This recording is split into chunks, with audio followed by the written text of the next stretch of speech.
I am also ready. You are ready? Your body is ready? If my body is ready. Okay. We are here to talk about some Wrestle Kingdom 12. Fun. Wrestle Kingdom 12! For those of you who are unaware of what Wrestle Kingdom 12 is, I don't imagine I know why you're watching us, but... It's a roller coaster thrill ride of doom. So Wrestle Kingdom is a yearly show at the Tokyo Dome put on by New Japan Pro Wrestling, King of Sports. And it's usually the best card of the year. Yeah. And it's the best card of the year so far. And it probably will be. Fantastic talent tends to be on the card. Usually, mostly New Japan talent, but periodically you'll get some Noah, some ROH talent on there as well. And it's pretty much every title on the line, and a lot of interesting storylines. Yeah, it's simultaneously the kind of the kickoff or the blow off to almost every feud of the year, and usually starts up a couple all of its own. Yep, it is the Alpha and the Omega. Perhaps correct. If you want to look at it that way.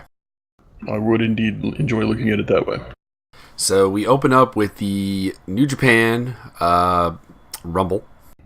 This is a Royal Rumble, although pinfalls and submissions count. Or do submissions? I've never actually seen a submission in one of these. I think so. I believe it's just like you can win by doing anything, really. No DQ, I don't think. Mm-hmm. Well, I've never seen anyone DQ'd. No. And today, the participants were, get ready for it, Bushi, Chase Owens, Cheeseburger, David Finlay, Delirious, El Desperado, Gino Gambino, Hiroshi Tenzan, Yushin Thunder Liger, Katsuya Kinemura, Leo Tonga, Manube Nakanishi, Satoshi Kojima, Taka Michinoku, Tiger Mask, Toa Hinare, Yoshihashi, Yoshinobu Kanemaru, Yuji Nagata, and Yujiro Takahashi, with your winner, Masahito Kakihara. Indeed. I'm not familiar with Kakihara myself. Was not familiar with Gino Gambino, and anybody else we're not familiar with. I think that's the only couple of guys that I really don't know who they were. Mm-hmm. Everybody else is pretty much a staple. I'm pretty familiar with everybody in the match. Kakihara, of course, as soon as he came out, you knew he was going to win. He had, he's battled cancer, and he's helping out with the Takayama, try to provide for him after his horrible accident. Takayamania. Mm-hmm. So, Chase Owens went over kind of big in this match. Yeah, Chase Owens had a great match. Yeah, eliminated like 3 guys in a row, I think. Mm-hmm. He was one of the match MVPs, I think. Yujiro Takahashi with Tokyo Latino, obviously, also in the mix there. Yes, very nice. She took her mask off. That was kind of weird. Yeah, I believe this was also the debut of Toa Hinare in his new gimmick. He's not a young lion anymore. No longer a young lion. Let's see. How old is he? Just for he is was born in 93, so he is exactly 17,000 years old. Come on, Wikipedia, load up a little faster. Anyways, I told you he was born in 93. Yes, you are correct. His actual name is Aaron Henry. So Henry Henare. Okay. Yeah. He's basically... he's been Japaneseified. Yeah. He's basically, in a nutshell, he's a Maori warrior now. Instead of a young lion. Not much else to say. I mean, it's there for killing some time, getting some of the older legends some work, like Nakanishi and Yuji Nagata and Tenkozy, of course. And also just working some of the young guys in there. We had only one young lion, technically, with Hinare's graduation, as Kitamura was the only young lion in the match. No, 2. Yep. Leo Tonga. I don't think Leo Tonga's a young lion anymore. They tend to regard him as a young... They let him come out to Bullet Club music. He's got Bullet Club trunks on. He's in Bullet Club now. Yeah, fair enough. I don't really remember him being a young lion per se either. I don't remember him getting matches, but apparently he was at the dojo. Okay, well, that makes sense. He was also being trained by Bad Luck Fale. Mm-hmm. Then we had the IWGP Junior Heavyweight Tag Team title match.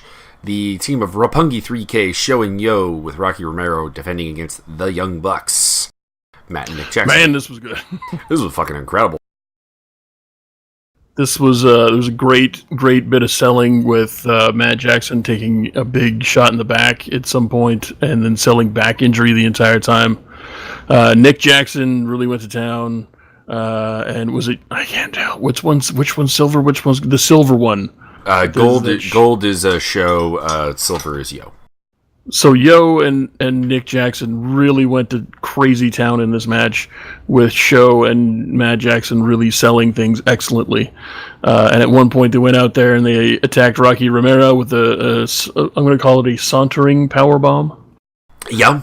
Not much of a run. Wasn't really running. No. Sauntering powerbomb, and there was a bunch of crazy fucking moves. They won it with the Undertaker for Matt and Nick Jackson to have their 7th junior heavyweight titles. Mm-hmm. Not bad for a bunch of guy jeans. Yeah, not bad for it. Also, people who think that the Young Bucks are just spot monkeys, there was a time when that was true. I want to make that quite clear. But this is one of the best tag teams in the world right now. This is... Absolutely. These are incredibly well put together wrestlers. They can tell a story. They can do fantastic things. If you're not watching the Young Bucks, you need to alter your perceptions. Correct. It's this... when I first got back into wrestling about a year and a half ago, 2 years ago, they were still kind of spot-ish. But they were able to carry a whole match. And really, the spottiest matches they have are in PWG, because that's what you want to see when you go to a PWG show. But other than that, I've not seen them wrestle. I've never seen them wrestle a bad match, ever. And they have, I think, working with Omega as closely as they have in the last couple of years, they're really fucking putting everything together. Yeah, no, they're freaking incredible. Anyways, they take the belts. Probably we'll see them feud with Roppongi 3K a little bit going on, because Roppongi 3K is really the only other team they have in that division right now. Yeah, there's no other... I'm assuming that Taguchi Japan will put something together at some point. The Best Friends will probably... Oh, no, Best Friends are heavyweights. Can't do that. I don't know. Yeah, I can't remember. Whoever was in the fucking tag tournament, which I don't remember who all was in that. Well, they had a couple of guests. Taguchi teamed with ACH, of course. And ACH is not with New Japan, so we'll have to... No. But yeah, we'll probably see Taguchi tag with someone. You can always throw Bushi and Time Bomb together if you need to. Yeah, I was going to say, I just found the roster for the Super Junior Tag Tournament this year was Kawato and Kushida, Roppongi 3K, Dragon Lee and Titan, Bushi and Time Bomb, Liger and Tiger Mask, Desperado and Kanemaru, ACH and Taguchi, and Taichi and Takamichi Doku. So, I mean, there's stuff you can do. I'm surprised Taka is still actually a junior. He is a fatty weight. Then we moved on to the throwaway match of the night, just based on its nature. It was, fill out the card, get some bodies on there. The Bullet Club team of Bad Luck Fale, Tamatanga, and Tonga Loa defending their never 6-man tag team championship in a gauntlet match against teams from basically the major factions around Taguchi Japan's team of Juice Robinson, Taguchi, and Toka Makabe from Great Bash Heel, and Suzuki Gun's team of Taichi, Takeshi Iizuka, Zack Sabre Jr., and the Ad Hoc team of Michael Elgin and War Machine. Fuck yeah. And from Chaos, Beretta, Tomohiro Ishii, and Toru Yano. It's my boy! Your boys, plural. That's true. That's a whole trio of boys right there. I enjoyed this match. I never, again, I'm going to say this about every match, but I enjoyed this match too. I kind of thought that the Unbreakable Machine should not have been eliminated as quickly as they were. because of the, just as their previous booking and whatnot and so forth. But you can't really argue with it. Also, War Machine has signed with the Wobbly Wobbly Bee, so again, and they did take him out as badasses. Zack Sabre Jr. making Ray Rowe pass out to the triangle choke armbar combination. Yeah, that is true. So, and they let them do a lot of good stuff. So I mean, I would have had them in there for longer, but I'm fine with it. Mm-hmm. Second one's out with the Suzuki Gun team as Tai Chi was eliminated by Toru Yano with a roll-up. Yano Toru! Right in the ding-ding. That took a whopping 41 seconds. Taguchi Japan was eliminated next after Taguchi doing his spastic Nakamura impression. It was hilarious. It was freaking great, but he gets rolled up by Toru Yano in the process. After one right in the ding-ding. Oh, Yano. There's nothing that Yano can't get over, and it's as long as that thing is uppercuts to the nuts. Mm-hmm. I enjoyed it a great deal. And the final stage of the Rumble of the Gauntlet match saw the champions come out and face off with the Chaos team. And this was pretty good. This was really good. Mm. I enjoyed the comedy of Tomohiro Ishii at this point because they had the exposed turnbuckle and Tama Tonga goes back first into it and just gets absolutely welted up by it for the next bit by Tomohiro Ishii and Tonga Loa hitting him in the corner. Enjoyable. Highly enjoyable. Oh man, it was so good. And Beretta was awesome throughout the entire match as well. Beretta did great things. I believe he did a plancha not under nothing, which was good. And we also got a vertical suplex, a bad luck fale by Ishii. Oh yeah, that was good. That's freaking impressive if you are aware of how big bad luck is. Holy crap. Exactly. So I was real happy. I was stupendously happy that Yano got not one but two pins and both uppercut roll-ups. And I was stupendously happy that Beretta got himself a pin. He's got his first heavyweight style title. So it will be very interesting to see where he goes this year. Also, where Juice Robinson ends up at the end of the year as well. I think Jay White also has to be thrown in that conversation. A lot of kind of I don't know. Stars on the berth.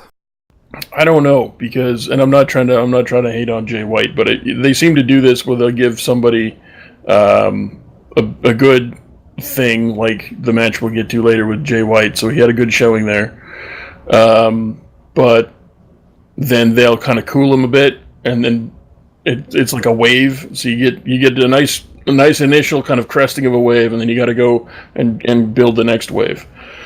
So I think you'll see, at least probably for the spring and summer, that Jay White will probably not be on a downturn, but he probably won't be where Juice Robinson is or will end up theoretically. At least that's how I think. Would do it. I think Juice is their biggest potential star of those three, and I think they see him as that.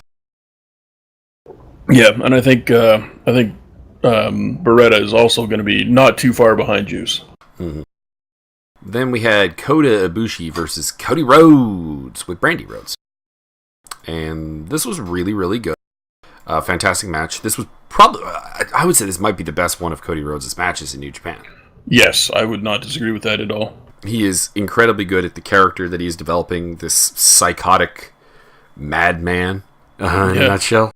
And it's weird because you think he's just another egotistical whatever, but it turns out not so much. He is, but he's not just that, which is awesome. Brandy Rhodes also very involved in this match and doing a great job of adding value beyond just that ass. Oh, God. She ate a plancha to the outside from Kota Ibushi and sold it like she was dead. And Ibushi was torn up about it, just absolutely, perfect gentleman babyface. He's wants to help her to the back and everything. And it turns out she was faking it to allow Cody to get the advantage and knock him senseless. Fantastic stuff. Very good job there. Get you a woman that can do both. I also enjoyed the fact that she was pestering the referee whenever both men were not. No, check Cody. Check Cody. This was a fantastic match. Cody kept up with Ibushi very well. Anyone who because the sort of statement about Cody is that he's not necessarily the greatest worker, like good worker, but not the greatest. His star power is the name and the former WWE status and so on that's allowed him to do what he's done on the independents, and there's some truth to that. But this match, if you're under the belief that he is not a great worker, watch this match. Yeah, because it's fantastic. Like you said, there is some truth to that sort of image of him, but that's I think that's now a thing that used to be true. It used to be the absolute story on that guy, and that's not the case anymore. He's doing so much more than anybody in the Wobbly Wobbly Bee ever let him do, or ever thought he could do, apparently. So, watching him transform has been amazing. Fantastic. Spot of the match was the crossroads to the ramp. Fuck! From inside the ring. From the apron, I should say. Ring apron onto the outside. I thought Ibushi might just be fucking dead. That was probably spot of the night, actually. I mean, there was some fantastic stuff in the later matches, but this might have been actually the spot. Better than the quadruple Cheeky Nandos? That was funnier, but this is better. This was scarier, put it that way. Yeah, correct. Ibushi wins by knocking Cody freaking out with the knee, and just great work, fucking great match. Up until probably I would say Young Bucks Roppongi 3K was better than this, but yeah, up until this point, second best match of the night. Which, I mean, we're 4 matches in, but it's going to kind of stay there for a while, so get ready for that. Yeah, the next one we had Los Ingobernables de Japón, which was Evil and Sonata versus the Killer Elite Squad of David the Boy Smith Jr. the 3rd and Lance Hoyt Archer the 14th. KES came in as the champs and then kicked the ever-loving shit out of Evil and Sonata for, this one for 14 minutes, 14 seconds. They kicked the ever-loving shit out of Ingobernables for 13 minutes straight, and then somehow lost. Yeah, I thought this went a little too long in that regard. I understand the storytelling and everything, but it went a little too long. Like, it got to the point where I'm like, I don't understand how Evil and Sonata, if this is real, how they're not just dead. Yeah, I think this was the worst match on the card, and by me saying that, I mean this is still way better than anything that was on WWE TV for the past almost year, going back to the Pete Dunne, Tyler Bate match, or matches. And it should be said, I'm criticizing this match with four of my boys in there. Like, Evil's my boy, Sonata's my boy, KES is my favorite tag team. Dude, Lance Archer had 5 bottles of water that he spit and dumped on crowd members. It was great. It was great. It's the greatest gimmick in the world right now. It's fantastic. It is unhygienic. It is ridiculous. I have a feeling he uses some really hardcore mouthwash before doing this, because it's just, you'd prefer to be a good person, and if this is going to be your gimmick, at least be nice enough to kill the germs in your mouth. Yeah. Although talking about that, let's talk for a moment about Lance Hoyt / Lance Archer. Just for a moment here. I remember watching this guy in TNA thinking that he could do big things, and TNA kind of never really got behind him. He ended up in a jobber tag team with Jimmy Rave, who I also think could have done things. So that was a terrible waste of talent. He has matured into something really good. I don't know why WWE didn't see anything in him. Not a clue. He's big. There was a time when he was kind of odd looking in the sense that, like, he was too babyface, like too young and enthusiastic looking. He's weathered pretty hard over the years, and now looks like a grizzled veteran. It really suits him. Like, it really does. Don't talk about the tramp stamp though. That's a bad call. But I noticed he's got a couple more back tattoos. Maybe he's trying to fill in some space. Yeah. Please do that. Please do that. Yes. Like I said, KES is my favorite tag team around right now. Him and Davey Boy Smith are fantastic together. It's a smash mouth team. It should have matches like this where they're obviously very dominant for large chunks of the match, but can lose.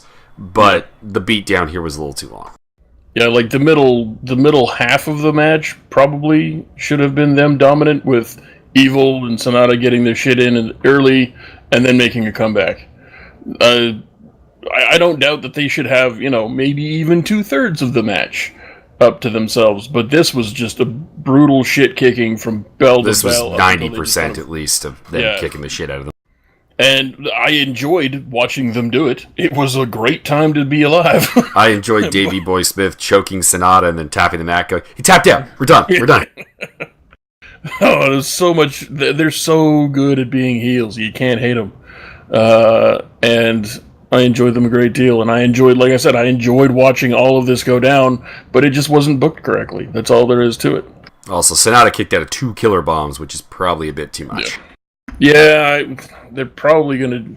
See, and I don't understand if they're going to do that and going to put the tag titles on them. That would be something you'd want to do if you're going to have a singles run and you want to establish, look, this guy's a hardcore motherfucker. But as a tag team, it doesn't play into that kind of thing. I just don't get it. But in the bright side, Evil and Sonata have tag team gold now. Having them with the tag team as opposed to the 6-man may free up Bushi to do some things in the junior heavyweight division. Mm-hmm. So that's good. So, I mean, I like where we ended up. I just thought that the match could have been booked better. That being said, it's still a decent match. Like, it's not a fast forward through match, but it is the worst match of the night. Then we go to the never open weight title match, hair versus hair, with no second champion Minoru Suzuki defending against Hiroki Goto, my boy, Hiroki Goto. Scroto! And this was a really good match. They worked it any match with Suzuki is always going to have a shoot fight feel to it. Yeah. Stiff as shit. Suzuki, of course, at one point choked Goto out. Had him done a number of times, but his psychotic obsession with the Gotch pile driver cost him the match at every turn. To the point where Don Callis is going on about it on commentary. Yeah, commentary did... Can we just say commentary did the best job ever tonight? Yes. That was great. All the little thing you want to sneak in, little hints you want to sneak in, or make statements that clue the viewer into something. You want to put things over. You want to make them laugh. You want to make them interested. Well, like for instance, when Yano got his uppercut roll up and he's like, "Oh, I got him right in the ding ding." That's what Corino used to say before he left the territory. Fucking fantastic. And they put over this match like a house of fire. And it was really goddamn good. Just like every other goddamn match on this card. Yeah, it was a fantastic match. Eventually, the no seconds rule was violated by, of course, Suzuki Gun. Yep. But I did like how they played this, that it seemed like Minoru Suzuki actually intended for it to be a one-on-one match. And it was Taka Michinoku and Kanemaru and Desperado and Taichi actually violating his instructions to come out. I kind of like that. The Young Lions did a freaking Herculean effort to keep the Suzuki Gun guys away from the ring. Taichi got in there, but got smashed by Yoshihashi, who comes to the rescue.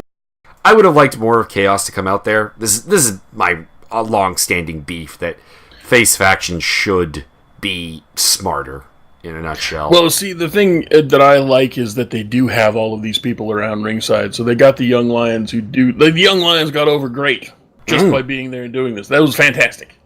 That's what I enjoy. That, like, there's an unwritten thing where you've got these people at ringside, and it's not their job to get involved with the match, but when shit like this happens, they kind of can step up. They have some leeway to step up and kind of interpose themselves. I like that part, and I do like the fact that at least one Chaos member came down to help out, and not just nobody. Yeah, nobody would have pissed me off to no end, but I would have liked a couple more. I mean, I guess you can argue that Toru Yano, Beretta, and Ishii maybe left to go celebrate their title win, but throw Jado out there as well. Like, have him come as well, and I would have been happy. Because again, Chaos used to be a heel stable. They should be good at this number game thing. One would assume. But Goto gets the win with the Goto Revolution. And Minoru Suzuki is being led away by his Suzuki Gun brethren. But as soon as he recovers, and Kevin Kelly played this well, he played up the honorable part of the psycho that is Minoru Suzuki. Yeah. He's coming back, he's going to get his head shaved. Once he realized what was happening, he put a stop to it and came back. He even took a chair, smashed Goto's chair as if to say, "Fuck your chair, I've brought my own." Fuck your couch. And shaved his head. Part of the way, the clippers were dull as shit. Holy shit.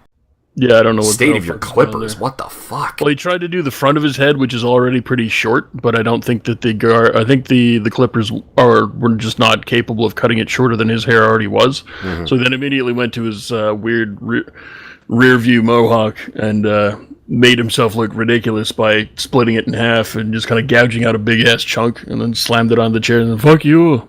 Yeah, I'll go finish this up in the back with some proper clippers. Yep. Yeah, this was a fantastic match. I would say Coda and Cody was better, and the Young Bucks was better, but this was very good.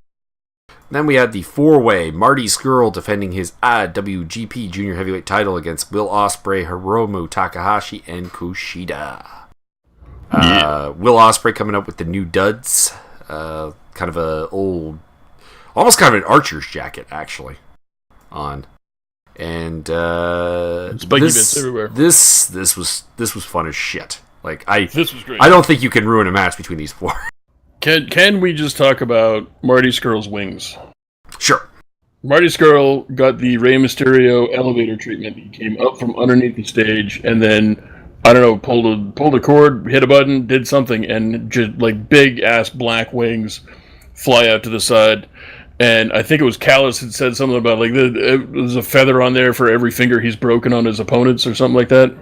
He said it's made from the broken fingers of his opponents. Nice. And there's stuff up on Twitter where Scurll's I hope everybody appreciates how hard it was just to get these wings through customs into Japan. And then Cody also put up a shot on, I think it's on Twitter, of Marty working his ass off trying to get all this stuff set up and rigged up right and correct. He's you guys better appreciate how hard apparently he worked at it for hours to get it right just for his entrance. Yeah, I imagine so. Big ups to the Scurll. Big ups. Bow before the Marty Scurll. Bow before Scurll. Hail Scurll. The match was great. There was some actual teamwork between Ospreay and Scurll, which was freaking weird. Yeah. But early on, Scurll's being the cowardly heel. He's just breaking up pins. I have a strategy. It's genius. You will see. He eventually also tapes Hiromu Takahashi to the barrier and breaks his fingers and leaves him kind of there. He eventually did free himself, of course. There was a freaking great spot where he has both Ospreay and Kushida's hands, and he's going for the finger break, and Kushida gets free and breaks his fingers. And Ospreay sells that so well. He's like, "Oh God, oh God." Fantastic work. Yeah, having Scurll and Ospreay actually team up at various points in the match was just very, very awesome as well. Lots of high spots. Honestly, couldn't even go through them. We had the only one that comes to mind is the triple, or is it I think it was actually a quadruple Nando's where the Chief Nando's. Yeah, if you're not familiar with the move, he'll get somebody standing on Brett's rope, facing out into the crowd, and Ospreay will sneak up behind, reach under between your legs, pull your head down so your back of your head's against the top turnbuckle, and then super kick you right in the fucking face. Yeah, everyone ate one, including Ospreay ate one from Scurll. Yeah, I see, and I thought, oh yeah, that's right, that's what happened, because I thought he fucked up one and then did it twice on the same person, but I can't remember. No, he got one for everybody, and there were a couple other really good spots. The dueling hoverboard lock chicken wing spot was good. Where there was a chicken wing on Ospreay, I'm pretty sure, and Kushida had Takahashi in the hoverboard lock. And it's like, and then Scurll's like, shit, he's going to tap out before Ospreay does. Go! Break it up. That was really good, as was the What was it? What? Can't remember what it was. It was some flippy thing off the top rope, and Kushida caught Ospreay in the cross arm breaker. That was really good. There was all kinds of shenanigans and tomfoolery, and it was highly enjoyable. It would be the best 21 minutes and 18 seconds of your life. I guarantee it. Oh, and I enjoyed the Marty Scurll trying to set up Ospreay for an Oz Cutter, which was the commentators sold really well as well. I went for the Oz Cutter like 4 times or something like that. Well, he goes for it a lot in each match. It's a low percentage move that he always goes for. And in the end, Will Ospreay pins Marty Scurll. So for breaking the trend, it is Ospreay over Scurll, and he is your new IWGP champion, junior heavyweight. This is his second run with the belt. Hopefully, it'll be longer than his last one. Then we move on to the IWGP Intercontinental title, Hiroshi Tanahashi defending against Switchblade Jay White. Indeed. It's a pretty good match. It was really pretty good match, yeah. Not up to the standards of the two that came after it, but that's fair enough. But that's, wasn't expecting it to. No. This is a good match. Did you start to see some of the things I see in Jay White off this match? I mean, not really. He's fine. He's competent. He's in there. He's good enough to go in there and work a match with Tanahashi. I guess that's a definite statement. But I didn't see anything out of him that I couldn't see out of anybody. Like you could put Kushida if you put Kushida in that match, better match. Oh well, Kushida is amazing as well. Well, you could put Zack Sabre Jr. in there, better match. Zack Sabre Jr. is awesome as well. You put Juice Robinson in there, way better match. Oh, Juice Robinson's better than Jay White. I view him as a superior version. There's nobody that I couldn't. I can't come up with somebody. Okay, if you put Toru Yano in there, way different kind of match. Probably not a better match. No. Depending on your own personal taste. But I can't come up with anybody, very few people that I couldn't just substitute in and have a better match than they had. And that being said, it was still a very good match. Tanahashi retains his title eventually here in a pretty long one. 34, oh no, it wasn't that long. 1956. I thought it was a little over 20 minutes, but anyways. Good match. Jay White, I think, will do some big things. Kevin Kelly agreed with me on commentary, so I'm right. Which, hey, by the way, WWE, this is how you do announcers. I believe them when they say stuff. Yeah, it's called credibility. You don't just have stupid heel announcers saying stupid heel things that are easily proved wrong, as if you were Trump. Mm-hmm. If I can prove you wrong with an 8-second Google search, you're fucking up. Yeah, this was still very good. I would probably rank it fifth best match of the night. I'm gonna go fifth best match of the night. Yeah, probably. No, sixth. I put it below Goto and Suzuki, but you could put it above Goto and Suzuki. No, I think you're right. I think the Suzuki Goto match was better. It's just, like I said, there's nothing that Jay White particularly did that made me go, oh, this guy is whatever. He was just, like, his character is what it is, and he wrestles a style that is what it is, and nothing really sparked my interest. I'm not saying he's bad in any way, shape, or form. It's just, I guess I'll just have to wait for him to have a match that makes me go, oh, fuck, okay, all right. Then we move on to probably the match most people were looking forward to, because this had the casual appeal. Chris Jericho, Kenny Omega, no DQ for the IWGP US title. And for 34 and 1/2 of your Earth minutes, holy shit! I will say one nitpick on this match: the rules. Yeah. It's a no DQ match, but the Young Bucks got ejected, and there were rope breaks on submissions, and occasional. If there's supposed to be no rules, then let's just have no rules. Yeah, I don't know if the no DQ translates differently in Japanese, but I kind of expected. Maybe I don't know. And to be honest, this is the first time I've seen a no DQ match in New Japan, so maybe they do have different rules. No, we saw one between Gorillas of Destiny and War Machine. I don't remember anything being a no DQ match. It was when they cracked out the Japanese tables and went to town on each other. I don't remember that match at all. Yeah, well, go back and watch that. Maybe I will. This was fantastic. Both guys bleeding. There were some doubts that Chris Jericho could keep up with Kenny Omega, and I think if Omega were to try to outrun Jericho, he could, absolutely. But they worked at a pace that Jericho could work at for almost 35 minutes. Yeah, they essentially let Jericho dictate the vast majority of this match, and it was fantastic. Japanese tables, holy shit! Oh god, I would never do a Japanese table spot. Oh god. Oh god, Jericho at one point did Jericho get powerbombed through one, or I don't remember exactly what happened, but essentially, he got jabbed in the ass by a fragment of the table. You could see his ass bruise up, and he was leaking blood. Mm-hmm. Holy fuck! That does not happen with your piddly bullshit American tables. I don't say that necessarily is a good thing. Japan, please use different tables. Holy fuck! I don't know. Kind of, it's nice to have a little change. I don't use WWE tables, but like somewhere between, somewhere in the middle. Yeah.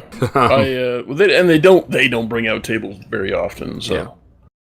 I think this is only like the second or third time I've seen them use a table. And at one point, Jericho had beat the shit out of Omega, and what did he do? Powerbomb him into Callis or something like that? No. Omega did the dive, and Callis caught him. Yeah. Jericho moved, and then he fucking decked Red Shoes, and then grabbed Red Shoes' kid, and fucking gave him the Canadian crab for from Calgary. Dramatic pause. Alberta, Canada. And there was all kinds of stuff. We got to see Chris Jericho break out the Lion Tamer a couple times. Oh, fuck, that Lion was Salt good. As well. Lion Salt as well. He did a one-kneed code breaker, which was fantastic. He did one of those when he attacked Omega, was it a month ago? Yep. So there was that. Just go fucking watch this match. And the main event.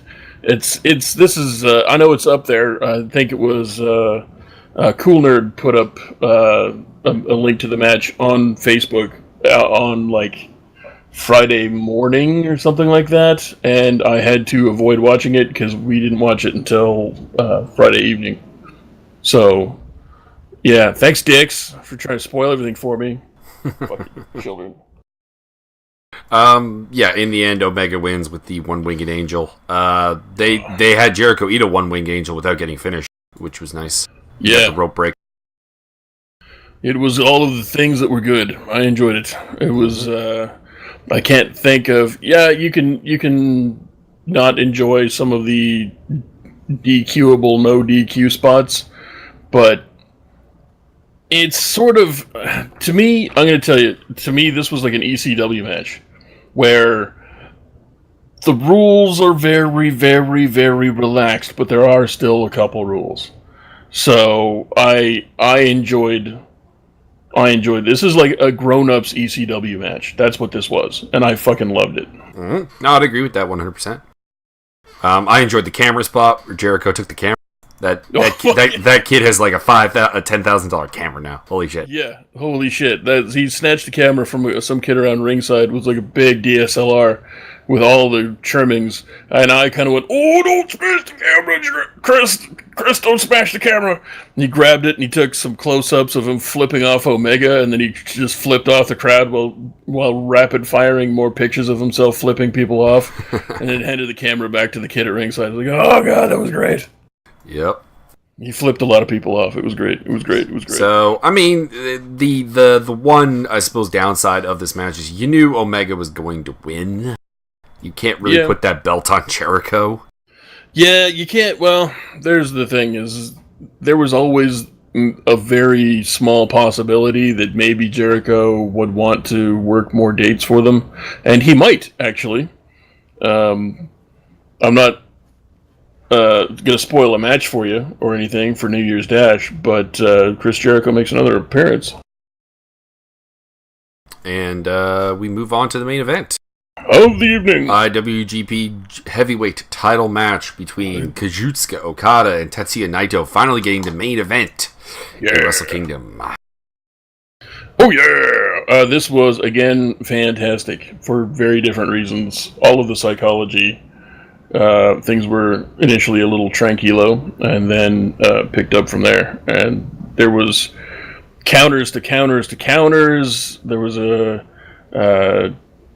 at one point, Okada kicks out of the Destino, and then after that, it becomes who can hit the next finisher, because Okada had hit the at least one Rainmaker at that point.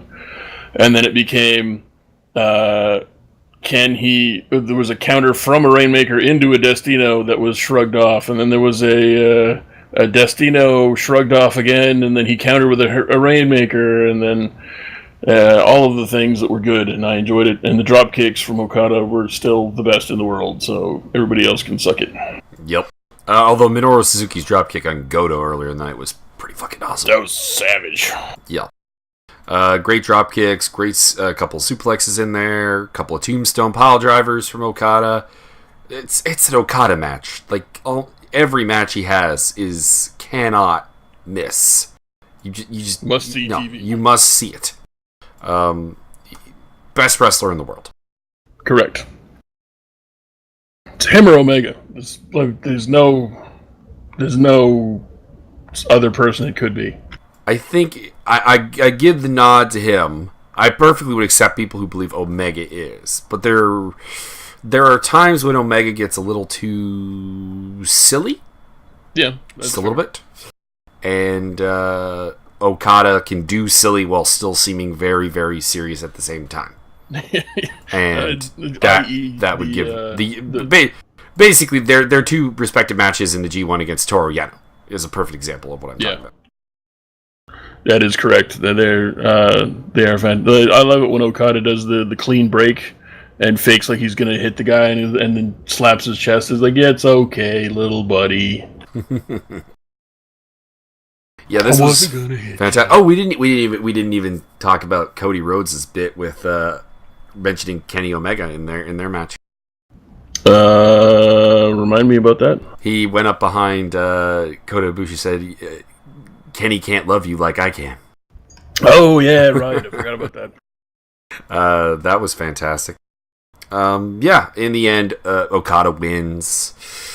Some thoughts that Naito probably should have won. I just kind of expected that he would. I'm fine with it. I would put Okada over here because I think Omega is the guy to take the title off of Okada. Yeah, I would. That's my thought. Yeah, I thought that's what they would have done last year. They keep doing things that I don't expect. I was expecting it. I was expecting it to happen here because I was expecting Omega to have won the G1. Yeah, that would make the most sense. If you want to cap off a year of the best matches in the history of the sport, you would want Omega to be the only Gaijin who has done all these things, has a win over the champ, won the G1 for the second year in a row. No Gaijin has ever won it even once other than him, let alone twice. And then he goes into Wrestle Kingdom and finally gets the win over the champ, 1, 2, 3 in the middle of the ring. That would have been the biggest payoff for the whole year. Now, in fairness, you lose the Jericho versus Omega match then. Yeah. But which I understand had been negotiated throughout early summer and into late summer. So that may have been it. We may actually have been describing what they would have ideally done, but Jericho threw slightly a wrench in the system by... And you just can't say no to that. You can't. You can't. So... Yeah, I guess we're saying the downside to the awesomeness of Jericho Omega is that. But I mean, the Dominion, you might see something like we're describing. So who knows? Can see that working out very well, and it does feel good to see Naito finally get to main event at Wrestle Kingdom. Yeah. So I'm fine. I'm fine with how things turned out, but the the better long-term business plan may have been for this to have been Omega's crowning moment. Yeah. But, And I don't think there's anything that Gato can't do about booking around it. true. So that was Wrestle Kingdom. It was fantastic. The worst match on the card was the tag team title match, and it was good. So, suck it, WWE. Pretty much. If they put the worst match on this card on an episode of Raw, it would be the most talked about thing in... Like, it would instant match of the year candidate just because of where it would have taken place and in the company it took place in. That would have been a match of the year candidate for WWE anyway. So fantastic work all around. A lot of belts changed hands. Yeah, and I like the fact that they early on all the belts were changing hands, and then at a certain point they're like, no. Yeah, only 3 champions retained. That being Tanahashi, Omega, and Okada, your 3 big names. They get to keep their belts. And we got a new junior champion in Ospreay, new junior tag champion in the Bucks. Beretta, Yano, and Ishii have got themselves the 6-man. You've got Sanada and Evil holding the tag team. This is how we head into 2018, basically. That's your title picture. I'm trying to find out how many times Yano has had that fucking belt. What, the Never? Yeah. Twice. I thought he'd held it. Held it with the Briscoes. Nope, this is his 3rd reign. Okay. So him and the Briscoes won it twice? I believe so. There you go. So, we roll on. We get ready for the year that is in New Japan. Hopefully it will be the year of Omega, the coronation of Winnipeg's own as the top wrestler in the world. Last year ended up being the year of Ishii, no matter what anybody says. That was a big coming out party. Yeah, Tomohiro Ishii. Hopefully, I mean, on the mystery side, will Shibata end up wrestling again? Will Hamna end up wrestling again? It's probably no. But probably no. But we'll see. I mean, if there's a country in the world that had the medical science to hopefully get these guys back underway, that would be either Japan or Switzerland. And like we're talking about, we got some possible big coming out parties for the Juice Robinsons of the world and the Berettas, and to a degree the Jay Whites. I think we'll see a couple of young lions graduate throughout the year with Kawato, Kitamura, Oka. I think all 3 of those are ready. Oh, yeah. And we'll see what they do with Henare. Good old Henry. And Nagata gets to ride off into the sunset.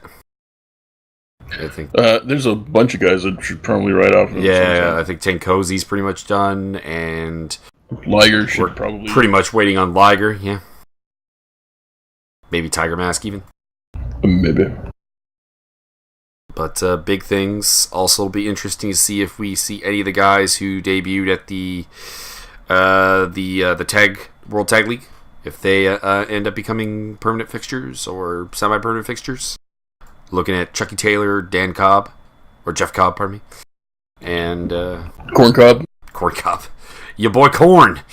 Corn. And I'm hoping that the Space Cat himself makes a return. He seemed to get over quite well with the crowd. I am always down for more Sami Callihan. Indeed. But he seems to be doing things with Impact Wrestling, which, if you've not checked out his stuff with Conan, recommended. His promo with Conan his bit with Conan was very good.